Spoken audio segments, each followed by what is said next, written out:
Donc je dis que si je me présente à vous ce soir, c'est d'abord en tant qu'Israélien, comme l'a dit mon ami Emmanuel, ça fait de très nombreuses années, donc c'est l'essentiel de ma vie que j'ai vécu ici. Et donc je suis là pour construire la Jérusalem de demain, pour mes enfants, pour mes futurs petits-enfants si Dieu veut, pour vos enfants à vous et pour les autres. Et je crois que c'est ça qui nous a attirés, en tout cas dans ce combat pour l'avenir de Jérusalem. Alors vous allez me dire, on a dit quelques arguments tout à l'heure, pourquoi Nir Barkat? Pour moi, c'est très simple. Je crois que Nir Barkat a tout simplement redonné des lettres de noblesse à la ville de Jérusalem. Il nous a enlevé ces complexes que nous avions. Comme il le dit très souvent, on avait l'impression que la route entre Jérusalem et Tel Aviv se faisait uniquement dans un seul sens, c'est-à-dire que quand il fallait faire des courses, aller au spectacle, aller voir un grand match, aller participer à quelque chose, il fallait prendre la route pour quitter Jérusalem et aller à Tel Aviv. Et j'ai l'impression que ces dernières années, en tout cas dans l'esprit, dans la vision, dans l'ambition, dans le projet, dans l'approche, Nir Barkat a changé ça. Nous qui venons de grandes villes européennes, pour la plupart d'entre nous, on a l'impression qu'on a libéré Jérusalem de ses carcans, qu'on nous a ouvert un petit peu un horizon beaucoup plus grand, beaucoup plus large.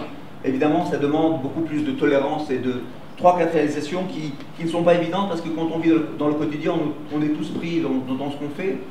50 000 nouveaux emplois à Jérusalem ces 5 dernières années. Zélo l'er baregel, comme on dit chez nous, dont 17 500 en 2012. Il faut voir les nouvelles industries qui ont été créées à Rotzvim, le nouveau, par exemple, Cinema City qui va ouvrir à la porte de Jérusalem en face de l'Estradapous dans un mois avec 600 employés, ça a l'air de rien, c'est énorme, 600 employés, il faut dire, c'est ça.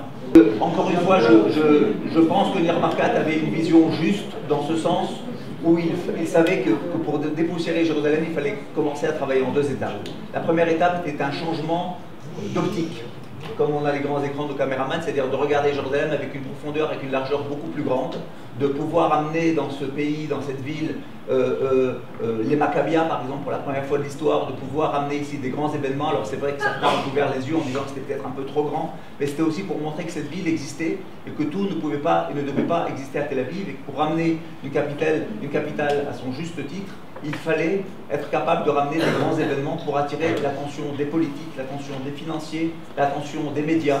Et aujourd'hui, Jérusalem, il faut le savoir, a un budget municipal qui est plus qu'équilibré, sachant qu'une grande partie, malheureusement, de sa population dans différents secteurs ne paye pas d'impôts, ne paye pas ses impôts locaux. Et donc, je pense que c'est un tour de main qui n'est pas évident de la part du maire, de pouvoir avoir osé envisager des événements aussi grands dans la ville pour pouvoir, encore une fois, mettre le Zarkor est très fort sur cette ville. Et aujourd'hui, tout le monde a bien compris que nous sommes capables, et nous devons en tant que capitale du peuple juif, en tant que capitale d'Israël, que tout ce qui se passe dans le pays au niveau de la représentativité d'Israël se fasse à Jérusalem sans aucun complexe. Ni un complexe face aux autres villes d'Israël, ni un complexe face au monde, ni un complexe face aux médias qui nous appâtent. On nous demande de raccourcir. Alors, je vous dis que je vous parlais en tant qu'Israélien, mais je veux quand même rajouter le deuxième point qu'a soulevé Emmanuel. Nous sommes des Israéliens, mais nous sommes aussi francophones, puisque ce débat se passe en français. Et donc, la première fois que j'ai rencontré le maire, je l'ai interpellé là-dessus, et je pense qu'il a pris la balle au bon. Le maire de Jérusalem, alors qu'il n'était pas du tout obligé, la population de Jérusalem est très variée, très mégouvernée, comme on dit en hébreu, et il a accepté de mettre dans son équipe de football, c'est-à-dire dans les 11 premiers, lui plus les 10 qui le suivent, de mettre 2 francophones, Tamar Bissera qui va prendre la parole juste après moi, à la droite, et moi-même. Il a accepté de prendre au bon notre demande, c'est-à-dire d'introduire des Français qui sont des Yerushalmim, qui ont une sensibilité, qui ont une demande particulière, sachant, comme on vous l'a rappelé tout à l'heure, que je m'occupe depuis quelques années de l'intégration des Olim. Nous sommes en phase, en 2013, de vivre probablement une des années de l'Aliyah de France les plus importantes.